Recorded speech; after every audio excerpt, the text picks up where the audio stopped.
Welcome back, Duelists. Casual Duelist here, and today I've got the competitive version of Slifer the Sky Dragon for the speed duel circuit. And honestly, this one should only ever lose to that casual combo-based little loop that I presented to you guys yesterday, like once in every 10 games. And again, this is why this one's the more competitive version. No, we will not be able to play Slifer as often, but it is still a Slifer deck. So let me get into the profile for you guys. Let's go and start with our skill card. Now, again, we will be using the Fury of Thunder skill card. So that's that. This time we will be using 3 copies of Breaker. We will follow that with 2 copies of Charging Gaia the Fierce Knight. 1 Grand Mark. We will play a single Jinzo. We will use the Kaiser Glider. We will use a Kaiku. We do need our boy Slifer the Sky Dragon to show up. For the spells, we do want the 3 Books of Moon. We do want the double Cosmic Cyclone. And if you want a more consistent play towards the Slifer, go ahead and take one of these out. It could always be placed into your sideboard for game 2 and 3. And again, you don't have to always play the 2. I play 2 because it's where my comfort zone is, so that is what it is. I got the Nobleman of Crossout single. And then over to our traps, we are going to invoke double Waking the Dragon and double Zoma the Spirit. For the extra deck, we will be using the Arcana Knight Joker, the double Blue Eyes Ultimate, the single Senshi, and the double Thousand Eyes Restrict. Yes, some of you are going to notice that this is just a very lightly modified version of my Pseudo Monarch deck, and for good reason. Closing argument on that is just like the Pseudo Monarch is one of the best decks I've been playing. It's got the best range of motion in the game right now. Again, normally I would play with Inner Conflict because, again, Inner Conflict wins. But in this case, we are going to use the Fury of Thunder. And again, this could help us boost our play. I mean, obviously, we could draw up to 4 cards, so that's always good. And we're also going to be able to invoke Slifer off of Waking the Dragon or choosing from an extra deck option. Now, the only problem with this is, of course, the Slifer would go to the discard pile, and the Fury of Thunder will, of course, throw that back into the deck for a later play, allowing you to try to go for the more standard, stable summon later.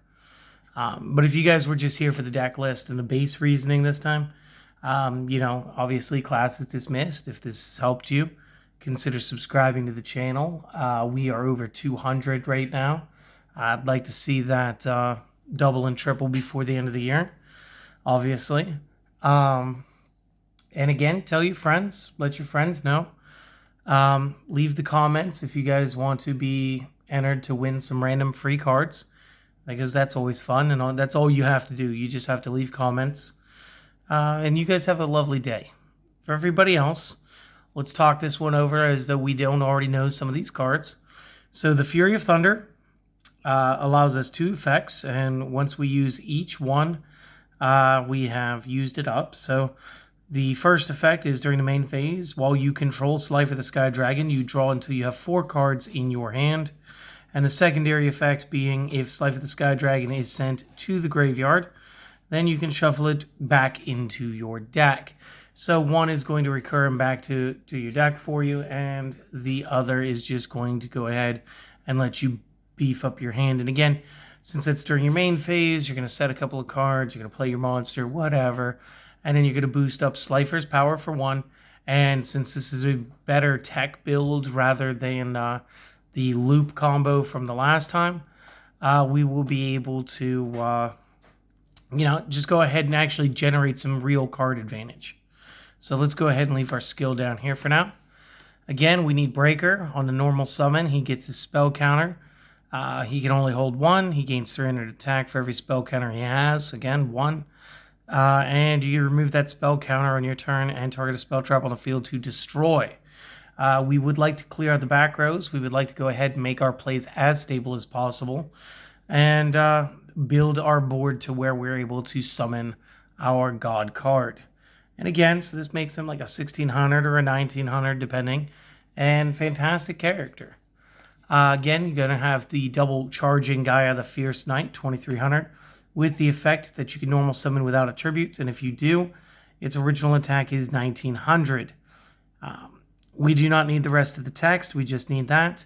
And we need to know that since Book of Moon is still so prevalent in the meta for speed duels, that if your opponent books the Charging Gaia, the Fierce Knight, when you flip summon the card again, or it gets flipped up, it will actually have its full 2300 stat again, and goes ahead and gains back that 400 attack.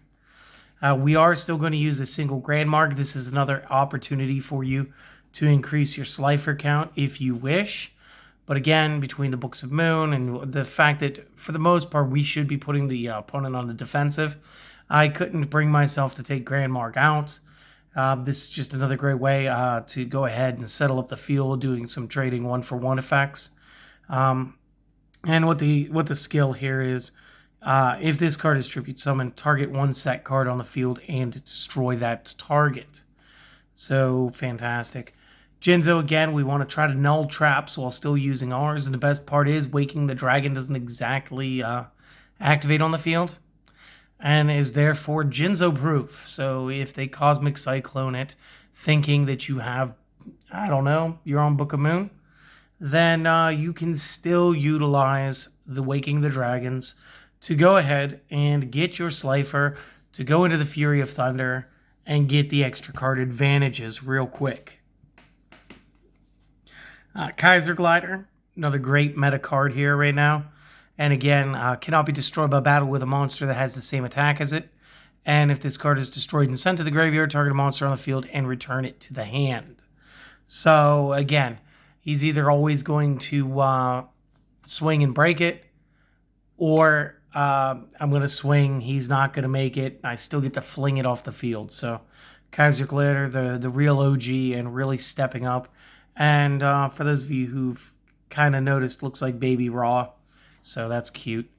Kaiku, again, because I really like Kaiku. Again, he's got a great 1800 stat for the attack. And when it inflicts battle damage to the opponent, we can banish up to 2 monsters in their graveyard. And of course, the opponent cannot banish cards from their graveyard. Or actually either graveyard. They can't banish from either graveyard. And excellent effect. Again, we got our big boy Slifer here. Let's just go ahead and bring him a little closer. Requires 3 tributes to normal summon, may not be normal set. This card's normal summon may not be negated. When normal summoned, cards and effects cannot be activated in response. Once per turn during the end phase, if this card was special summoned, send it to the graveyard again. Fury of Thunder will allow us to place Slifer back into our deck once. So no harm, no foul. Gains 1,000 attack and defense for every card in our hand. And if a monsters is normal summoned or special summoned to the opponent's side of the field in attack position, they will lose 2,000 attack. And if this zeroes their attack value, then they are destroyed. And again, even defensively using Slifer the way that I'm going to, for the most part, be using Slifer as a huge contingency plan, you got to remember, if you're playing up against Inner Conflict, one of the things that can happen is they're going to try to clear the back row, worried about Zoma, and they're going to clear Waking the Dragon, and if they haven't set up their summons yet, Slifer is going to be able to rip through most monsters and should still be more powerful than anything left over. It should, for the most part, negate out the turn. So there's that. Going to the spell traps, again, we've got the Books of Moon. I have no idea where my third is. There it is. And one thing that we might need to talk about is whether or not you can book your own Slifer after using Waking the Dragon. I believe you can. I believe it'll work. And since he'll be face down, he can't obviously send himself. at which point you'll flip summon him the next turn and still be allowed to use your Fury of Thunder. So again, 3 Books of Moon, one of the most influential spell cards right now in Speed Duel, one of the best. Maximize your efficiency and ability to play it, and you will be good.